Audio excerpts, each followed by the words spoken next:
Oyaore nyakwar Mogajwang kendo machiegni.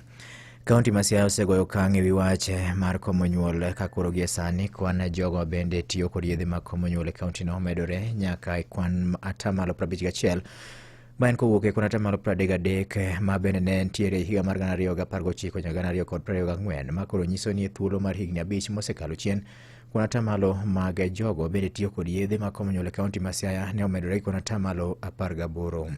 Kowuok e kaonti no, George Amolo giler mathoth e wachni. Mae ler mochiw gi coordinator mochung' ne weche mag nyodo e kaonti ma Siaya Mikae Pamela Josephine mawacho ni kaonti ni osegoyo okang' ka sani kwan jogo ma orwako kendo tiyo gi chenro mopogore opogore mag komonyuol ochung' e kwan atamalo 51 kowuok e kwan atamalo 33 kende e higa 2019. If we look at the data 2019 to 2024, sometimes back we were at 33%.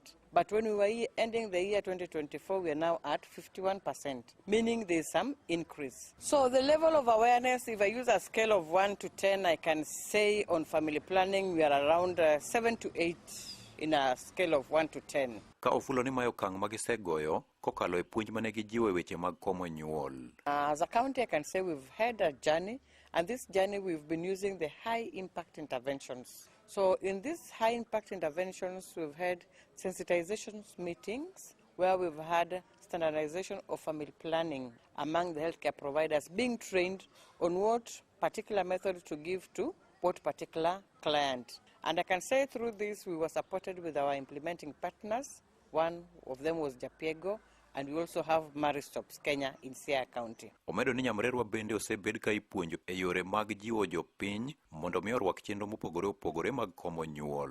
So other interventions is like training of the community health promoters to create demand in the community. Then another high impact intervention is the use of dialogues, community dialogues. Whenever we go to the community, we have dialogues in chiefs barazas or in any other setting to demystify the myths that are there concerning family planning. And we've seen this giving us good yields. Then occasionally we also plan for in-reaches and outreaches where we can actually move to the community and give these services to women of reproductive age. Kuom mano, Pamela Josephine mano wuoyo gi Radio Ramogi koro medo jiwo jopiny mondo mak motegno weche mag komonyuol kowacho ni sani gin gi yore duto mag komonyuol.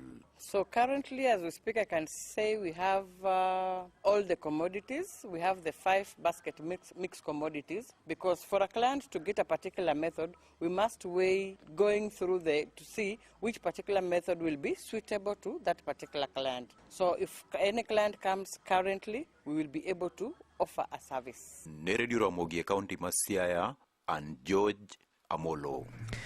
Moko kuom